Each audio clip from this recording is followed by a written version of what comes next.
प्राचीन भारतीय मीमांसा दर्शन और इसकी कमाल की तार्किक अनुष्ठान प्रणाली के इस गहरे विश्लेषण में बहुत बहुत स्वागत है। प्राचीन ग्रंथों में अक्सर ऐसे गहरे रहस्य छुपे होते हैं जो भाषा और तर्क का एकदम अद्भुत संगम पेश करते हैं। आज हम एक ऐसी ही व्याख्यात्मक पहेली को सुलझाने वाले हैं जो सीधे प्राचीन वैदिक अनुष्ठानों के नियमों से जुड़ी है। ये पहेली एक विशेष देवता पूषा और उनके लिए किए जाने वाले एक खास कार्य से संबंधित है। मीमांसा के विद्वान किस तरह से एक एक शब्द और व्याकरण के नियमों का विश्लेषण करके अनुष्ठान के नियमों को तय करते थे, ये देखना सच में बहुत रोमांचक है। तो चलिए सीधे इसके भीतर उतरते हैं और इस मुख्य सवाल पर विचार करते हैं। कल्पना करके देखिए कि किसी अनुष्ठान में एक देवता के लिए एक बिल्कुल खास नियम बनाया गया है, लेकिन क्या होगा अगर उसी अनुष्ठान में अचानक कोई दूसरा देवता भी शामिल हो जाए? क्या वो पुराना नियम अभी भी वैसे ही लागू रहेगा या फिर वो टूट जाएगा? जब हवि यानी चढ़ावा साझा किया जाता है तो इन अनुष्ठानिक नियमों का आखिर होता क्या है? बस यही वो मूल दुविधा है जिसे आज हम प्राचीन मीमांसा दर्शन के नजरिए से समझने वाले हैं।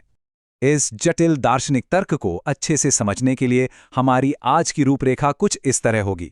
सबसे पहले पेषण का नियम, फिर दो देवताओं की दुविधा, उसके बाद पेषण का निमित्त, फिर देखेंगे व्याकरणिक बचाव और अंत में इसका व्यावहारिक अनुष्ठान प्रयोग। चलिए शुरुआत करते हैं हमारे पहले भाग से, पेषण का नियम और इसकी मूल बातें समझना। यहाँ सबसे पहला और सबसे जरूरी शब्द है पेषण। पेषण का सीधा सा मतलब है भौतिक रूप से पीसना।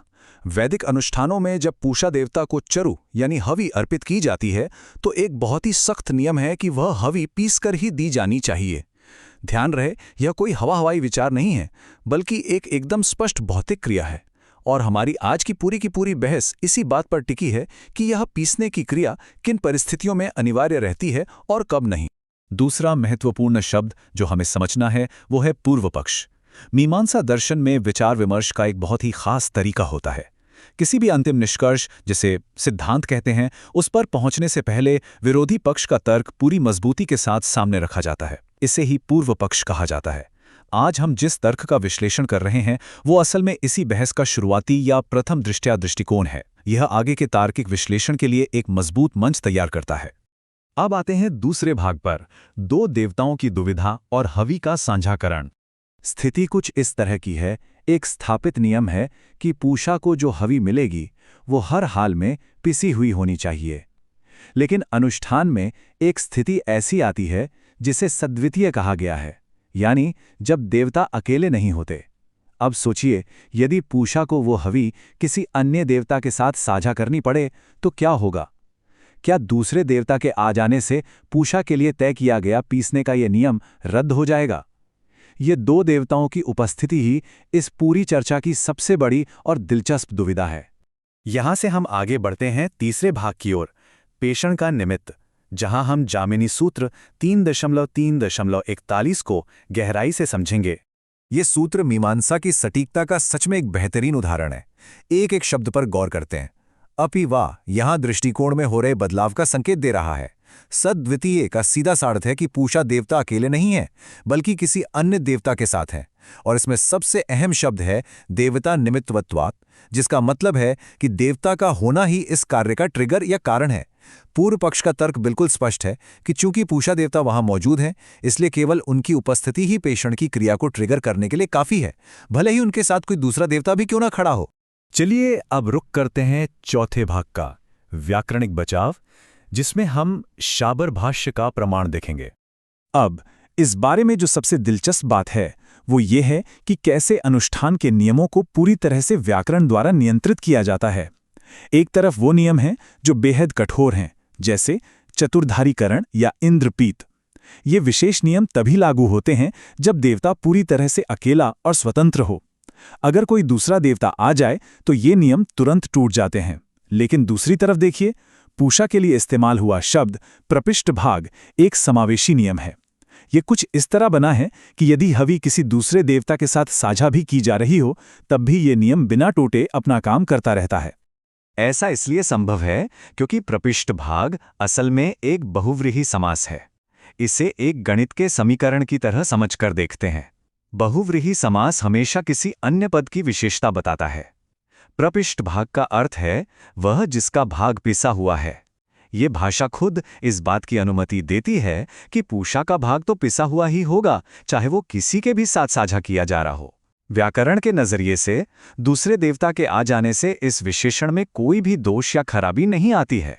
मतलब भाषा खुद एक साझा स्थिति के लिए जगह बना लेती है, वो भी बिना अनुष्ठान के नियम को तोड़े। और अब हम पहुंच गए हैं अपने अंतिम 5वें भाग पर, व्यावहारिक अनुष्ठान प्रयोग, जहां हम तंत्रवार्तिक के तर्क को समझेंगे। तंत्रवार्तिक इस बात को एकदम स्पष्ट कर देता है कि पूषा की उपस्थिति मात्र से ही हवि को पीसना अनिवार्य हो गया है। इसे किसी भी तरह टाला नहीं जा सकता। लेकिन चूंकि अब हवि साझा है, तो सवाल उठता है कि किसके हिस्से को पीसा जाए। यहां समम स्यादर्शत्ववाद का सिद्धांत लागू होता है। चूंकि कोई निश्चित अनुपात नहीं बताया गया है, इसलिए हवि का ठीक आधा हिस्सा पूषा का माना जाएगा। अब अनुष्ठान करने वालों के सामने एक बहुत बड़ी व्यावहारिक चुनौती आ खड़ी होती है कि वे इस साझा हवि को आखिर तैयार कैसे करें। इस चुनौती को सुलझाने के लिए कुछ कमाल के तार्किक कदम उठाए जाते हैं। पहला तरीका तो यह है कि बहुत ही कुशलता के साथ हवि के 2 हिस्से किए जाएं। पूषा के आधे हिस्से को अलग किया जाए और केवल उसी को पीसा जाए। लेकिन सोचिए, अगर यह व्यावहारिक रूप से बहुत कठिन हो तो क्या किया जाए? तब ग्रंथ एक दूसरा बहुत ही चतुर और सुंदर समाधान देता है, कांस्य भोजनीयाय, यानी कांस्य के बर्तन का सिद्धांत। इसका अर्थ है कि यदि कोई कांस्य के बर्तन में खाना खा रहा है और दूसरा व्यक्ति उसके साथ वही बर्तन साझा करता है, तो भोजन तो उसी बर्तन में रहता है, उससे दूसरे व्यक्ति को कोई नुकसान नहीं होता।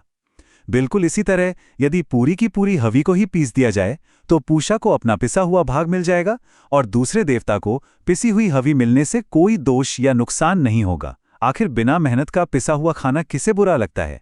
ये सच में एक अद्भुत व्यावहारिक तर्क है।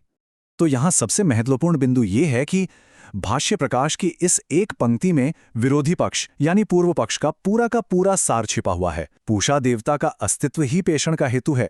कहने का मतलब है कि इस बात से कोई फर्क नहीं पड़ता कि उनके साथ कौन खड़ा है या हवि कैसे तैयार की जा रही है। अगर पूषा वहां मौजूद हैं, तो पीसने का कार्य होना ही है। उनकी उपस्थिति ही इस पूरी अनुष्ठानिक क्रिया का सबसे बड़ा और निर्विवाद कारण है। ये पूरा विश्लेषण हमें प्राचीन विद्वानों की उस सूक्ष्म दृष्टि से गहराई से परिचित कराता है। लेकिन रुकिए, यहां एक बहुत ही गहरी और विचार करने वाली बात है। आज हमने जो कुछ भी देखा, व्याकरण का इतना सटीक उपयोग, जटिल अनुष्ठानिक तर्क और व्यावहारिक समाधान, ये सब महज पूर्व पक्ष है। जी हां, ये तो केवल बहस की शुरुआत है, महज एक विरोधी का शुरुआती तर्क।